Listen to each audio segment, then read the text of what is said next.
Bienvenue sur Hémisphère droit, le podcast consacré au design. Le secteur digital est en plein essor et il existe un certain nombre de métiers encore peu connus du grand public. Nous allons au cours de ce podcast nous concentrer sur les métiers du design graphique au sens large. Hello Jérôme, je suis ravie de te recevoir sur le podcast d'Hémisphère droit et je te laisse te présenter. Hello Anna, je m'appelle Jérôme, j'ai 37 ans, je suis product designer chez Doctolib depuis peu de temps, ça fait 3 mois. Et avant, j'ai un background plus de brand designer. J'ai bossé 8 ans dans des agences de com en tant que directeur artistique. Et encore avant, en fait, j'ai fait des études de gestion. Et comme ça me plaisait pas, j'ai pu me reconvertir pour être designer quand j'étais un peu plus jeune, à 25 ans. Et voilà. Et entre mes expériences de brand designer en agence, enfin de designer en agence, je suis passé par 2 autres startups qui s'appellent SlimPay et CallSquare. Et donc j'étais chez SlimPay en tant que brand designer et chez CallSquare en tant que product designer juste avant Docto. Comment est-ce que tu as pu faire le pont entre le métier de brand designer et celui de product designer, puisque en termes de mission, c'est pas tellement la même chose? Alors ouais, j'ai même envie de te dire, c'est pas du tout la même chose. Euh, il se trouve que quand j'étais chez SlimPay, il n'y avait pas un réel besoin dans les médias d'avoir un product designer. Et moi, c'était un sujet qui m'intéressait vraiment. J'avais un peu envie de me détacher de tout l'aspect, on va dire, assez... comment dire je trouve pas mes mots. Esthétique peut-être? Ouais, tout ça qui est pas vraiment, qui sont un sujet très subjectif. Ça peut être très subjectif à quelque chose, peut-être avec une démarche un peu plus posée, un peu plus scientifique. Et je me suis pas mal intéressé au product design. Je suis quelqu'un qui fait pas, je prends du temps à faire de la veille. Et j'ai eu de la chance que, en tant que quand je suis arrivé chez CallSquare, ils m'ont donné ma chance en tant que product designer. Moi, je suis rentré avec un case study, les choses habituelles. Toujours est-il que ça a été assez concluant et puis mon expérience s'est très bien passée. En fait, c'est vraiment un bagage que je me suis construit tout seul. Super. Et du coup, est-ce que tu peux nous parler plus en détail des missions d'un brand designer versus un product designer et en fait nous montrer que c'est totalement différent tant dans l'approche que, Ouais. que plus justement, enfin, dans les faits, on peut voir que voilà, le brand designer, c'est vraiment quelqu'un, pour moi, à mon sens, c'est quelqu'un qui va s'occuper de la direction artistique, qui va créer une identité de marque. Quand un product designer, il va être là pour résoudre un problème, il va faire de la user research et du coup, c'est des étapes qui sont quand même complémentaires, j'ai envie de dire, mais quand même différentes. Ouais, alors complètement. Je pense qu'il y a aussi ce qui intervient pas mal, c'est les interlocuteurs. Brand designer sera toujours en contact avec avec le marketing, qui vont avoir des objectifs complètement différents. Product designer, il est vraiment avec la tech il y a un vrai enjeu tech derrière et un enjeu business quand tu es product designer, puisque tu dois bien sûr inclure, prendre en compte les temps de développement, l'état actuel de ton produit, la priorisation des fonctionnalités que tu vas sortir. Et ça a un réel impact. En tant que brand designer, vraiment, tu travailles plus bien sûr l'identité de marque. Et il y a beaucoup de petites missions qui sont très court terme, beaucoup de petites tâches. Euh, alors que product designer travaille j'ai l'impression plus du fond, quoi. Tout est un peu plus construit. Et c'est vrai que la user research, elle est super importante. Je m'en rends de plus en plus compte depuis que je suis chez Doctolib. Avant la user research, dans mon expérience précédente, on n'avait pas de user researcher. Donc c'était l'équipe produit qui la faisait. On était 4 au produit. Donc deux PO, un head of product et moi-même. Et en fait, on tournait, on faisait ça ensemble. C'était assez artisanal. Mais bon, c'était un début. Et là, chez Docto, on a une vraie équipe de user researchers et ça change tout, ça change vraiment la donne.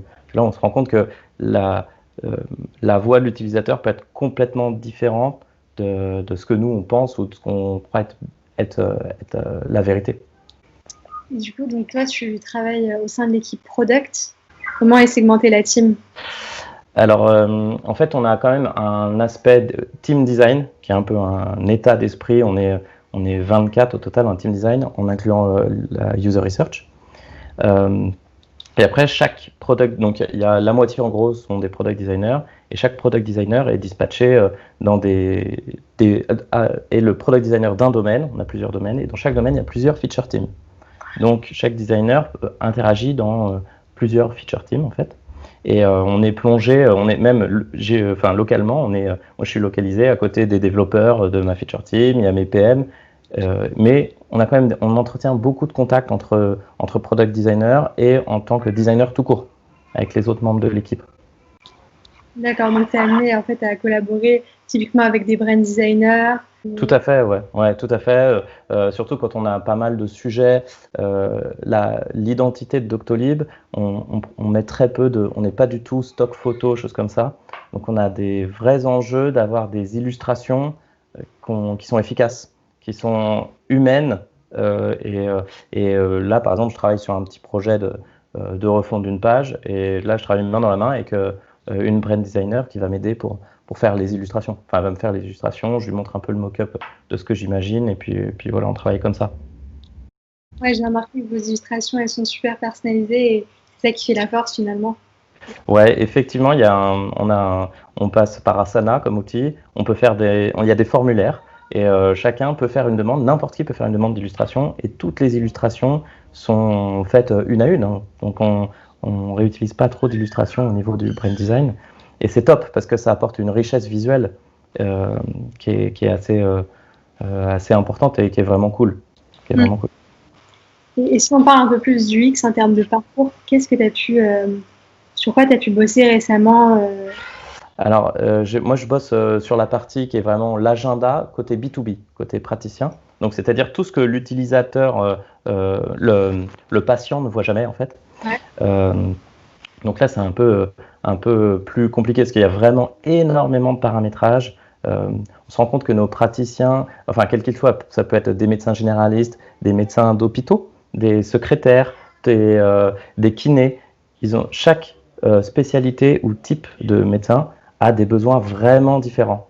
Donc c'est un outil qui est extrêmement complexe. On ne se rend pas compte quand on est vraiment patient, mais l'outil derrière est vraiment complexe au niveau paramétrage, au niveau il y a des médecins qui peuvent avoir plusieurs lieux de consultation, il y a des médecins qui font que de la téléconsultation, d'autres qui font que de la consultation physique, il y en a qui font plusieurs rendez-vous en simultané.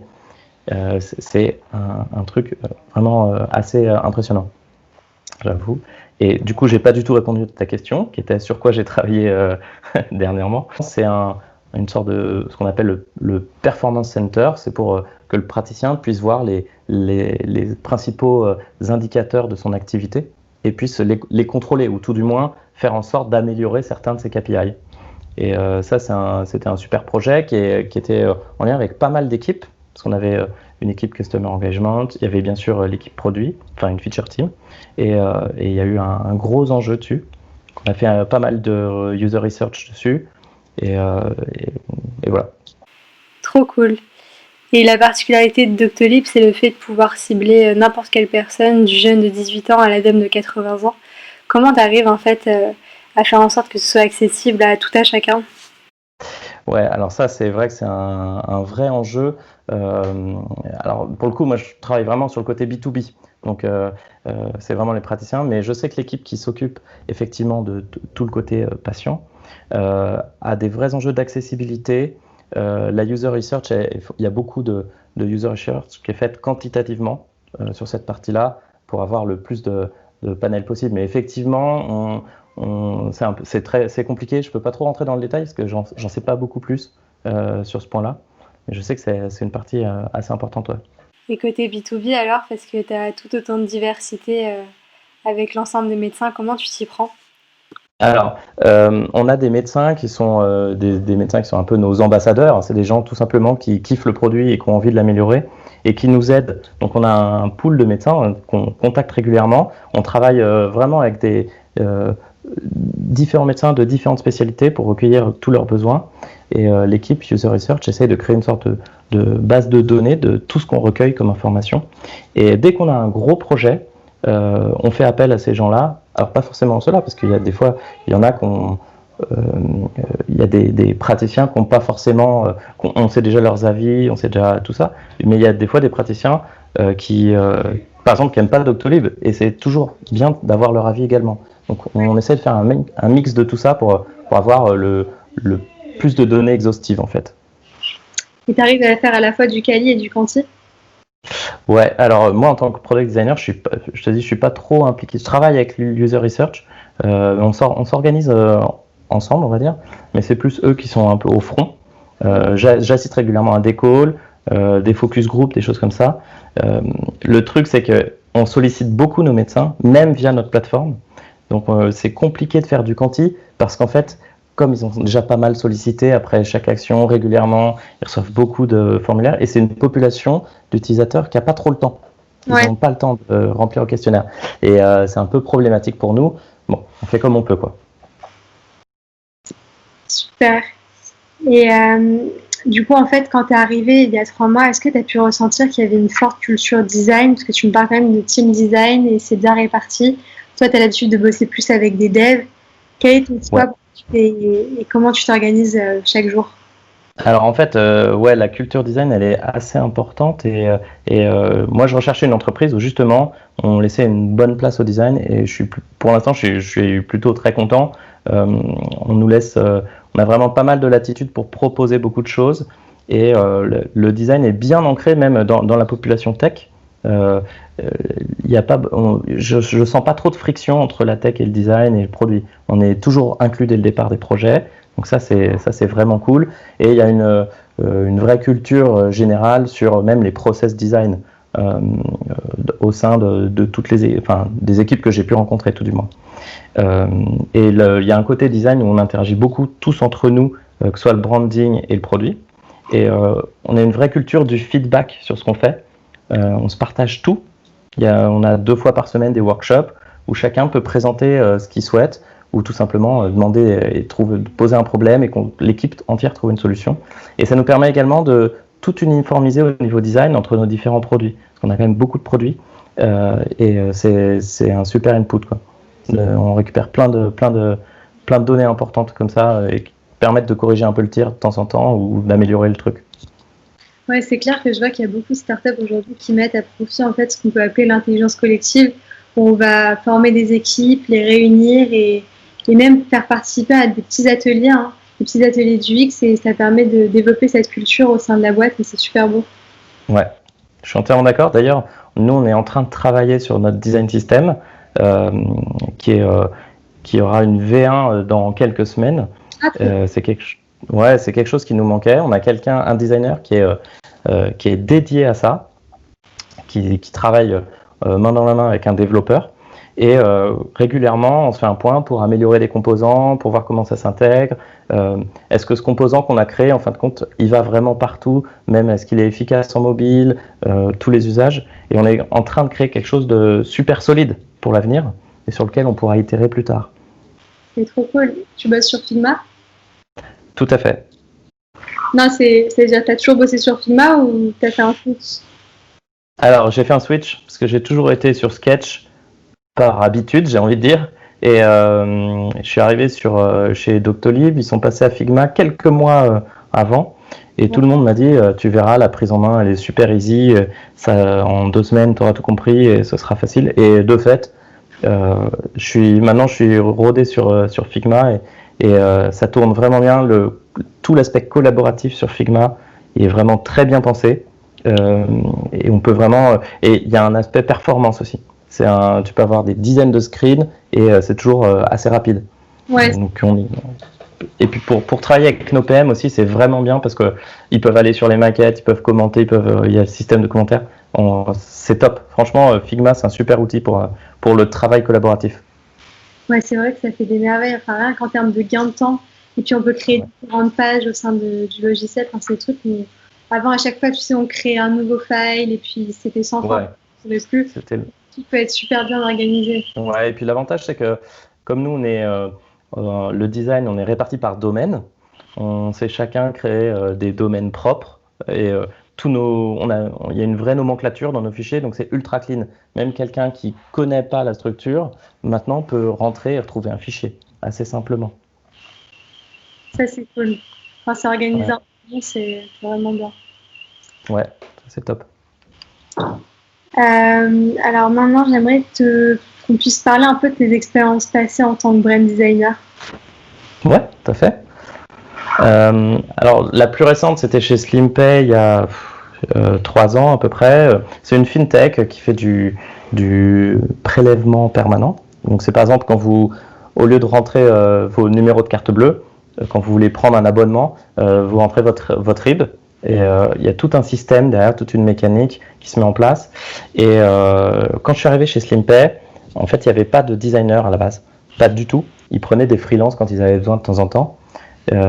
Donc ça a été un peu compliqué, enfin un peu compliqué non, mais quand je suis arrivé, c'était l'angoisse. Il y avait 3 logos qui étaient utilisés, il y avait des différents types de slides qui dataient, qui avaient plus, il y en a, je sais pas, ça faisait 5 ans qu'ils utilisaient les mêmes slides, qui n'avaient pas évolué. Enfin, il y en avait vraiment partout. Et donc j'étais rattaché au marketing. Et un de mes premiers tafs, ça a été vraiment de un peu tout aplanir cette situation. Et ça s'est fait sans trop de réticence, parce qu'en fait, parmi les équipes, je pense qu'ils ne ressentaient pas forcément le besoin d'améliorer les choses, mais comme je leur proposais quelque chose clé en main et plus clean, et ben tout le monde, il y a vraiment pas eu de barrière, tout le monde s'y est mis assez simplement. J'aurais voulu aller un petit peu plus loin dans le branding. Bon, c'était pas l'objectif de la société. Donc c'était un peu plus compliqué. Donc voilà, ça s'en est arrêté là. Après, le problème, c'est que dans ce type de structure, tu es vite amené à faire toujours la même chose et beaucoup de tâches. Voilà, j'ai fait des dizaines de white papers. Alors l'avantage, c'est que tu touches à tout. Tu fais les emailing, tu fais les Google Slides, tu fais la charte, tu fais les mini-sites s'il y a un événement, tu fais du print. Quand il y a un événement physique, c'est un aspect assez sympa, mais à la fin, c'est toujours un peu la même chose. C'est peut-être pour ça que tu as voulu essayer autre chose. Ouais, tout à fait. Et puis avant, j'avais passé presque 8 ans en agence à faire du print, du web également. Et c'est pareil, c'était beaucoup de projets en one-shot et j'avais envie de passer à autre chose. Et le produit, l'avantage, je te dis, c'est le côté subjectif en moins. Et il y a vraiment cette recherche d'une solution. C'est pas... on a un problème, on résout le problème. Et donc tout est discutable. Après, quand tu fais un logo ou quand tu établis une charte, il y aura toujours des discussions. Il suffit que tu aies ton N+1, lui il n'aime pas le violet, c'est tant pis pour toi, parce que de toute façon ça passera pas plus haut. Enfin, il y a toujours ces problématiques, même si tu as beau défendre ce que tu veux, c'est toujours un peu plus subjectif, quoi. Donc, effectivement, j'avais envie de passer à quelque chose un peu plus poussé. Et le produit répond vraiment à cette problématique-là. Et un peu plus tôt, tu évoquais justement cet aspect un peu scientifique, parce que c'est vrai que le design, c'est quand même super dur à définir, parce qu'il y a cette notion d'esthétique, cette notion de recherche, et puis il y a également l'aspect des biais cognitifs, donc ça mêle plein de choses, et l'innovation. Ouais. Et je pense que l'innovation, c'est encore quelque chose qui est pas... Il y a encore beaucoup de choses en fait qu'on ne connaît pas par rapport au design. J'ai l'impression que c'est comme un peu des parties de l'iceberg qui sont un peu dissimulées, mais... Ouais. C'est un vrai sujet, quoi. Et je trouve que ça s'améliore. Il suffit de voir le nombre de product designers maintenant. Il y a de plus en plus de demandes de product designers. Mais effectivement, en France, on n'a pas cet esprit anglo-saxon qui dit qu'un designer, d'ailleurs, le design, c'est de la conception, la recherche d'une solution. En France, un designer, il est associé à vraiment de l'esthétisme. D'ailleurs, quand je disais à tous mes amis que j'étais designer, ils me disaient que j'étais colorieur. Donc c'est ironique, n'empêche que ça reflète un peu l'état d'esprit qu'on a en France. Et cet aspect innovation, effectivement, je trouve que ça vient de plus en plus, parce que quand même les product designers ont de plus en plus de place dans les sociétés, et se font de plus en plus entendre. Et il y a le design thinking, qui est la pensée du design thinking, elle commence à être appliquée même à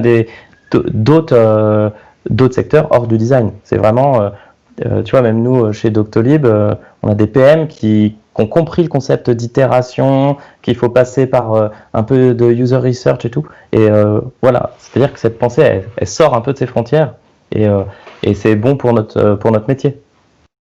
D'ailleurs, je voulais te demander par rapport au Covid et aux derniers événements, comment vous avez pu gérer ça?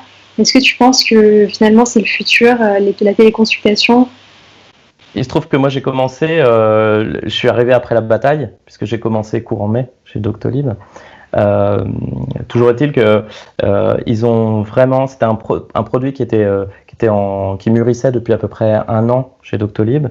Et quand ils ont décidé d'ouvrir la téléconsultation à tout le monde, ils ont tout finalisé en quelques jours.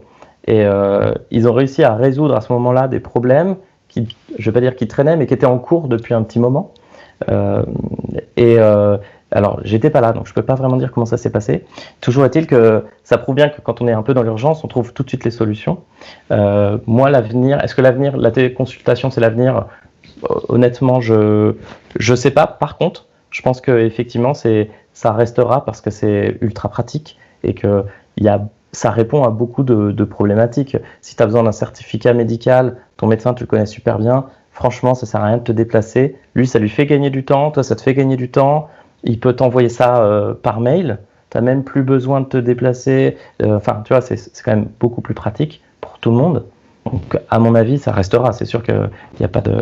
Maintenant, un médecin, il y a quand même des examens qui nécessitent de voir le praticien en vrai. Donc, oui, c'est vraiment en termes d'usage et en fait, quand les gens doivent faire des suivis, que je vois que ça se justifie énormément. Ouais, tout à fait, tout à fait. Super. Bah, maintenant, je vais te poser des questions un peu plus perso. Yes. Bah déjà, oui, je voulais te demander par rapport au fait qu'en fait, tu sois complètement réorientée. Comment tu as fait en fait pour apprendre par toi-même et avoir cette légitimité de te dire bah, demain, je peux être designer?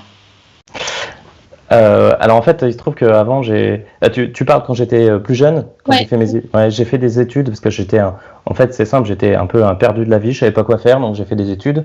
Je me suis retrouvé à faire des études de gestion, je ne peux même pas te dire pourquoi. Et j'ai bossé 2 ans dans les assurances et ça me plaisait pas du tout, pas du tout. Et pendant ce temps-là, en parallèle, je bossais en bénévole pour des associations qui faisaient des festivals. Et un jour, il y a eu besoin de quelqu'un pour faire l'affiche. Puis bon, bah moi, j'étais un peu autodidacte sur Photoshop, j'avais commencé à faire un site sur Dreamweaver à l'époque. Et du coup, j'avais vraiment, enfin, ça me faisait kiffer de faire ça. Et je le faisais en parallèle, je travaillais. Et au bout de 2 ans des assurances, j'ai bien compris qu'en fait, je ne pourrais pas continuer à faire ça, que ça ne m'intéressait pas. Et je me suis dit, bah, en fait, c'est un vrai métier d'être designer, donc je vais tenter un truc. Et j'ai fait un fonds GESIF qui m'a permis de faire une formation tout en étant rémunéré. C'est un dispositif qui est dans toutes les entreprises. Et l'objectif de ce dispositif, c'est la reconversion. Donc j'ai pu faire ça dans une école sur Paris pendant 8 mois. Et j'ai trouvé du boulot 1 mois après en agence. Donc là, c'était très dur. Au début, en fait, tu n'as fait que 8 mois de formation. Et en plus, c'était très, on va dire, généraliste, puisqu'il y avait du print, il y avait un peu de web, il y avait bien sûr des cours de typographie, tous les cours un peu théoriques. Mais tout ça condensé en 8 mois, un petit stage. Et après, je me suis retrouvé en agence dans le bain tout de suite. C'était un petit peu dur au départ, surtout que c'était une petite agence, donc il fallait être assez débrouillard et toucher un peu à tout. Mais bon, après, ça se fait, quoi. Ouais. L'agence, c'est un milieu qui est super formateur parce que t'es toujours dans l'urgence et il faut trouver des solutions rapidement et il faut te former très rapidement s'il y a un sujet que tu connais pas. Et tu as souvent une vraie pression du client qu'il faut gérer en plus. Ouais, donc ça fait un très grand stress pour une première expérience. C'est pas ce que tu recommanderais. Ouais, c'est pas ce que je recommande. Je pense c'est pas ce que je recommande. Après, ça dépend de ton objectif, mais ouais, c'est pas ce que je recommanderais, ouais. Ok. Justement, tu parlais de typographie. Est-ce que tu aurais des sites de référence pour faire de la veille graphique? Alors moi, je suis un mec je suis un peu à l'ancienne. Je suis abonné à pas mal de newsletters et tout ce qui est ma veille, un peu UI, je vais sur Dribbble. Tout ce qui est UI. Bon, après, c'est toujours très joli à regarder, mais dans la vraie vie, c'est autre chose. Et sur mes newsletters, je suis abonné à une newsletter qui s'appelle Web Designer News. C'est super, ça fait très très longtemps que je suis sur cette newsletter. C'est du design, c'est très généraliste. Tu as vraiment tous les sujets et tu as beaucoup de sujets de dev également. Donc c'est assez intéressant. Et tout ce qui est UX, j'ai une autre newsletter qui s'appelle UX Design Weekly. Là, c'est que une agrégation d'articles en anglais sur l'UX, donc il y a un peu tout. Et j'ai toujours une petite attache un peu branding, et j'aime bien, il y a un site qui s'appelle Under Consideration, c'est un site américain, et ils font toujours une review des nouveaux logos ou des nouvelles identités graphiques, et c'est assez intéressant. C'est intéressant, tu vois toutes les démarches qui ont été mises en place pour changer l'identité, le point de départ et tout. Et après, tu peux donner ton avis, et tu peux voter, et c'est assez sympa. Après, pour je suis sur des Slack de designers également en parallèle. Et là, je prends des articles par-ci par-là. Donc, je passe pas mal de temps à faire de la veille. Ouais. T'es sur quel Slack par exemple? J'ai un Slack qui s'appelle French Product Designer. Ouais. Et il n'y a pas tant de, il y a pas tant de monde, mais tu as toujours des gens qui posent des articles ultra intéressants ou assez pointus. Et tu vois qu'il y a des designers qui sont assez connus, on va dire, dans la tech française. Donc c'est une super mine d'informations. Ouais, je suis dessus, il est cool, mais j'en connais pas d'autres, tu vois, par exemple. Et alors j'en ai un autre, alors attends, c'est pas sur cet ordi-là, donc je l'ai pas, donc, mais j'en ai un autre qui est plus généraliste, mais je t'avoue que j'y vais de moins en moins. Est-ce que tu aurais des livres aussi de référence? Alors là, alors j'ai un peu honte de l'avouer, mais je suis un super mauvais élève. J'ai pas trop de livres de référence parce qu'en fait, j'ai pas trop le temps de me poser pour lire. J'ai donc je préfère, comme je passe pas mal de temps à faire ma veille graphique Ouais. pendant les transports entre midi et deux, choses comme ça. J'avoue que bah voilà, ça fait le boulot quoi. Maintenant, je vais te demander comment tu imagines ton métier dans 5 ou 10 ans. Alors, je pense que c'est un métier qui évolue vraiment et product designer, j'ai l'impression que plus le temps passe, moins on fait du design pur, ou c'est un métier qui va se spécialiser. Tu vois, là, on commence à parler de design ops. Il y a des designers qui se spécialisent dans les design systems. Donc, il va y avoir certainement une évolution, une évolution des expertises. Euh, et je pense qu'on demande de plus en plus aux designers d'être à l'écoute du business et de la user research et d'être un peu le liant de tout ça. Tu vois. Donc je pense qu'on va on va aller un peu dans cette direction-là. Et toi, justement, comment tu le définirais, ce métier de design ops? C'est encore assez abstrait à mon sens. Alors pour moi c'est une surcouche. C'est super compliqué. Et même nous on a du mal à vraiment le définir. C'est Ouais. c'est vraiment quelqu'un qui est un peu plus proche de la tech à mon sens et qui va vraiment euh, euh, organiser les différents projets, les différents designers et réussir à bien faire les remontées des problématiques techniques aux designers et l'inverse. C'est une personne qui est un peu au centre de tout. C'est comme ça que je le vois. Mais encore un peu ambigu pour moi. On en a un qui arrive très prochainement chez nous. Je suis impatient de voir de son arrivée. Et vous êtes combien de designers au sein de Doctolib? On est 10 ou 11 product designers Ouais. et 4 brand designers. Et on a une UX writer en plus, depuis peu de temps, qui a un rôle ultra utile, avec qui on interagit pas mal. Et on a 4 ou 5 user researchers. Sachant que l'équipe elle évolue de jour en jour. Donc elle grossit pas mal. L'an dernier, je crois qu'au total, l'équipe design, tout, ça représentait que 10 personnes. Et tu vois, là, on est 23-24. Ouais, ouais, ça prend Donc, plus d'ampleur. C'est vrai que ouais. ça va très vite, docteur. Oui, ouais, on a une cinquantaine d'arrivées par mois. Ah ouais. Et le mot de la fin, quel est ton conseil pour quelqu'un qui souhaite débuter en design? Euh, je pense qu'il faut pas. En design, il y a un truc moi que j'ai appris beaucoup en agence, c'est savoir recevoir le feedback. C'est ultra important. Et malgré tout, il faut être un super bon communicant quand tu es designer. Il faut vraiment pas avoir peur de montrer ce qu'on fait ou pas avoir honte. Et si on a du feedback, il faut bien savoir le prendre sans critique, quoi. C'est pas une question d'ego. Et surtout toujours confronter ce qu'on fait. Là, tu vois, chez Docto, je trouve ça super parce que des fois on est bloqué, bah ouais, t'es bloqué, tu demandes à tes collègues, ils vont t'aider naturellement, et puis où ils vont dire un truc qui va débloquer la situation. Et des fois tu fais quelque chose, tu te rends compte qu'à 5 cerveaux, et ben finalement tu arrives toujours à quelque chose de mieux que toi tout seul. Et ça, c'est cet aspect travail en commun, je trouve ça vraiment cool. Et ça répond pas tout à fait à ta question, mais c'est ça, pas avoir peur du feedback et pas hésiter à montrer ce qu'on fait, quoi. Super, bah écoute, merci beaucoup Jérôme. Bah, de rien.